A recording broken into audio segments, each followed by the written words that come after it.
The key wouldn't turn. Ethan stood there frozen on his porch, turning it again harder this time, but the lock remained stubbornly shut. His smart lock. The one he'd spent months honing was gone, replaced with a flimsy, rusted deadbolt that looked like it was pulled from a junkyard. He tugged out his phone, heart racing, and opened the app for his security system. Blank, no signal, no response, the backup keycard useless. His eyes narrowed as he leaned in closer to the door. Taped to it was a fresh sheet of paper, the HOA's letterhead glaring at him. Your home access has been revoked due to repeated violations. It stated violations Ethan had never heard of, never seen, never even dreamed could exist. He stood there, dumbfounded, his breath shallow, staring at the door of his own house across the street. Curtains fluttered as neighbors snuck glances, one meeting his eye before scurrying away like a startled mouse. This was not a lockout.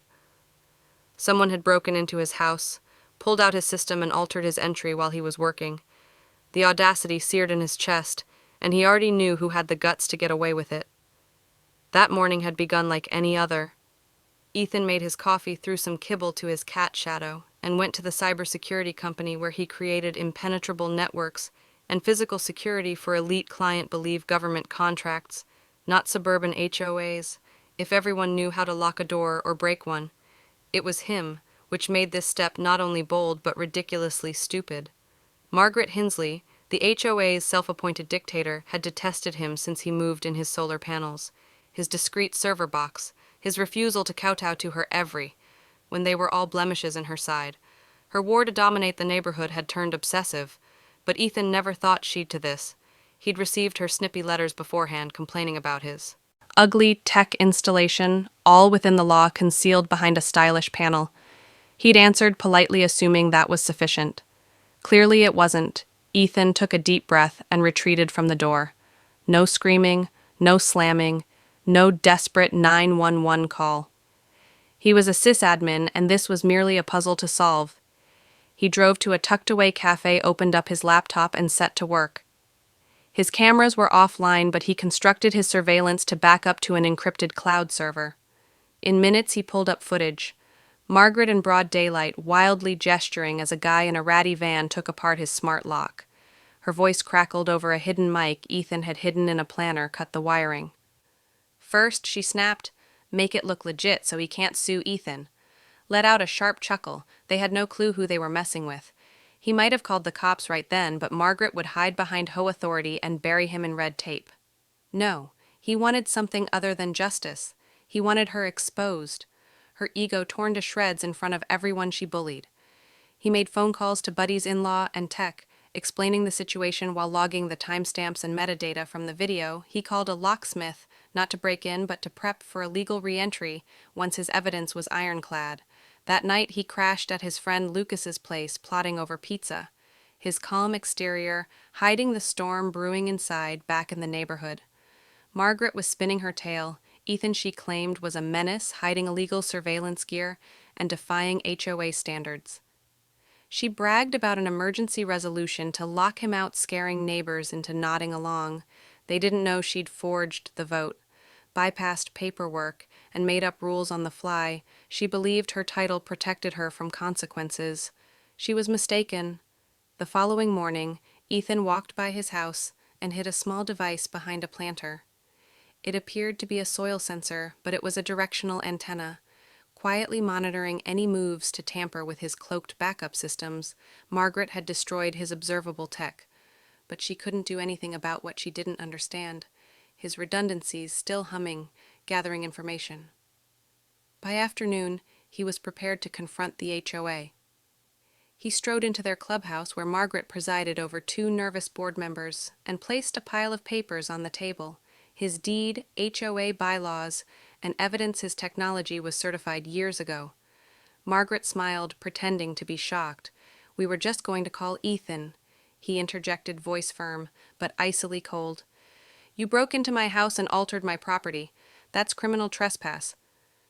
Her smirk twitched. "We followed emergency protocols," she stammered. Ethan tapped his tablet in the video of her barking orders. At the contractor played her face drained of color as one board member gasped. "When was this?" The other stared pale. "This is just the preview," Ethan said. "The main event's coming." Margaret sputtered about community safety, but her grip was slipping, and she knew it. That night, Ethan parked across from his house, watching a feed from a hidden camera on his porch. Light Margaret, stalked by flashlight, clutched muttering into her phone. Her slumped shoulders yelled, "Panic." Ethan opened a secure file and documented her every mistake. Trespass, forgery, lies. He wasn't locked out anymore, was going to kick every door wide open the next day in his home office. Ethan sipped coffee. Shadow, purring by the deadbolt, was gone, his smart lock reinstated under police watch. But Margaret's prank wasn't merely a lock change. It was a power grab, a sacrilege of his sanctuary. He dug into the HOA bylaws, cross-referencing her list of violations. The mistakes were pathetic. A fire code that didn't exist. A ban on surveillance that never was. He notated every falsehood, with county regulations constructing a fortress of evidence. Then he looked at the HOA's voting logs. The times were the same, impossible, unless forged the emails. Authorizing the lockout, too, came from shady info domains, not the HOA's .org. A quick trace connected them to Margaret's home IP. Ethan smiled. She hadn't merely bent-reledged digital records, a felony hiding in plain sight. He copied everything. Emailed his lawyer and phoned his old college friend Sam, a digital forensics expert who guffawed at the tale, and vowed a report in days. At the HOA clubhouse, Ethan asked for the lockout meeting. Minutes a nervous board member, Claire, passed him cryptic memos that did not mention him. "Did you vote to change my lock?" he demanded. She shook her head, whispering, "I didn't know until it was done." That did it. Margaret had operated alone, forging or bullying her way on his way out. Ethan collided with Mr. Len, a retired mechanic who grumbled about Margaret's previous scams, such as finding a neighbor for a legal birdhouse. The cracks in her empire were growing that night. Ethan deployed a honeypot of phony Wi-Fi named HOA Security. It imitated a careless system, inviting Margaret or her friends to bite in hours. An old Android tablet connected, probing for passwords and uploading a script named lockbypass.js. The IP led to the clubhouse. Ethan observed live heart pounding as each action was recorded. Later he drove past and took pictures through a telephoto lens. Margaret's son Tyler slouched over the same tablet documents with Ethan's name thrown about where they were constructing a cover story, and it was falling apart. An anonymous message from Resident 99 landed with images of Margaret gloating in a group chat about taking out Ethan, labeling him a tech pest. He responded, "You've helped more than you know," and added it to his record. The honeypot continued to hum, tracking Tyler's clumsy attempts at hacking, and even Margaret's iPad, which resulted in an audio recording. Her voice spat, "This will shut him up, call it a safety risk." Her own words, now evidence, piled up atop forged emails and video. Ethan met Sam downtown, who handed over a forensic report. The fake domains manipulated timestamps, and Margaret's sloppy proxy use were laughably amateur. She'd even attached a fake email to her coupon app. Ethan packaged it all into a presentation, screenshots, recordings, and a timeline of her fraud. He scheduled it to email every resident at 7 p.m. Friday, when they'd be stuck to their inboxes, the message closed. "I was locked out, but who really holds the keys?" With his lawyer and a county official, Ethan came back to the clubhouse. Margaret's face crumpled as the lawyer handed her the evidence. "You're suspended pending investigation," the official said. She tried to protest, but her voice broke, powerless that night. Ethan sat with Shadow, watching emails pour in. Neighbors seethed, called for elections, even prodded Ethan to take charge of the HOA. He remained quiet. He didn't desire authority, only peace. By Saturday evening, the community was an inferno. Residents supported Ethan's report from door to door, demolishing Margaret's fair leader image. A pie show up with a note apology. "We underestimated you." Ethan smiled, intent on the final show. A code inspector, alerted by his attorney, discovered phony HOA policies and safety infractions in the clubhouse. Margaret was not there, concealing behind drawn blinds. The board voted her out within 48 hours. Ethan brought a civil suit, not for money but for discovery. Margaret's gadgets would be broken open, revealing all erased emails and bogus letters. The state HOA Association initiated an investigation, and Sam discovered Tyler had utilized forged credentials for surveillance equipment, flirting with federal charges in court.